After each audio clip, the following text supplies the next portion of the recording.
few weeks ago, I posted a video about how I make white rice, but since it was a short video, I decided to make a more in-depth video on the subject and show 2 ways on how to cook white rice. For starters, there are several types of white rice. The type of rice most eaten is long-grain white rice, also known as polished rice or simply white rice. Other types of long-grain white rice include basmati, which is a very aromatic and widely consumed in India, as well as jasmine rice, also aromatic and traditional in Thai food. Among the medium grain ones, you can find arborio and carnaroli, which is the most suitable rice for Italian risottos. Among the short grain rice, we have the one we usually call sushi rice, although there are many varieties of short grain rice. Another class of rice is brown rice, which is a rice that no one likes. It's the least processed of all, having only the husk removed. Other types of whole grain rice include red and black. Red rice is red because its husk is red, while black rice is black because its husk is black. There is also parboiled rice. This rice, still in its brown state, undergoes a pre-cooking process in the husk, which causes it to retain more nutrients compared to common white rice, and after that it's husked, dried and packaged. This process is responsible for this type of rice having a firmer texture and never getting soggy. In this video, I'm going to focus on the most consumed type, long grain white rice. Before showing the 2 ways of cooking rice, I'll talk about washing it. Should you wash rice or not? To verify this, I called 7 rice distributors in Brazil, and none of the companies said that washing the rice was necessary and that was just a matter of consumer preference. My suggestion to you is to also call your rice manufacturer and ask them the same. The first way to make rice that I'm going to show you is the most common in Brazil and Latin America and involves what is called pearling the rice. Place a pot on the stove, turn the heat on medium, and wait for the pan to heat up a bit. Then add some fat of your choice, and when it becomes hot, add the rice and fry over medium heat, stirring constantly. I didn't wash the rice because, first of all, it's a practice that I don't have, and that according to the companies themselves, it's just a matter of preference. This process of pearling the rice causes the grains to be loose after cooking. This is because the heat of the pan helps dry out the grains and burn off much of the remaining starch on their outer surface. Then add salt to taste and keep stirring. Contrary to what some people believe, it's not necessary to add any type of fat to make this type of rice, as it is not the fat that makes it fluffy, but the heat of the pan. When the rice starts to release the toasty aroma, it's time to add the water. Many people add hot water, but this is not necessary as we are not making a risotto. After adding water, you don't need to stir. And now you must cook the rice over medium-low heat completely uncovered. Yes, uncovered. If this has ever happened to you, it was the lid's fault, and the solution is to cook it without it. I know other videos and even manufacturers recommend rice to be cooked with the lid on, but this is the main reason why rice gets soggy. You need to let unnecessary moisture escape. When the water disappears and you hear the rice sizzling, it's time to turn off the heat, cover the rice, and wait 15 minutes. After 15 minutes, the rice is ready to eat. I'm going to be very honest with you, I don't like this type of rice, and that's why I almost never make it. For me, it's a rice that's literally difficult to swallow if it's not accompanied by some kind of food with lots of broth. But if you're interested in a very fluffy rice, this technique never fails. Now let me show you the second way, which is what I use. Measure out 1 cup of white rice, put it in a pan, followed by salt, some kind of fat, 2 of the original measures of water, and a pinch of fennel seeds, which are optional, but they give a delicious flavor to it. After that, the rice cooks over medium-low heat, uncovered, until it starts to sizzle like this.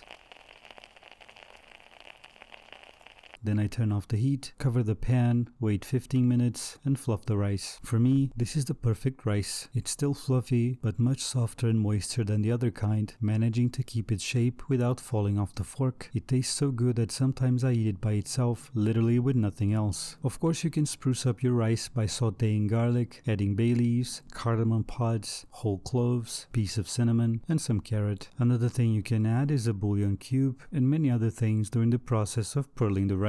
And I think it's tasty from time to time, but for everyday meals, I think it's a little too much, and I prefer a more neutral rice.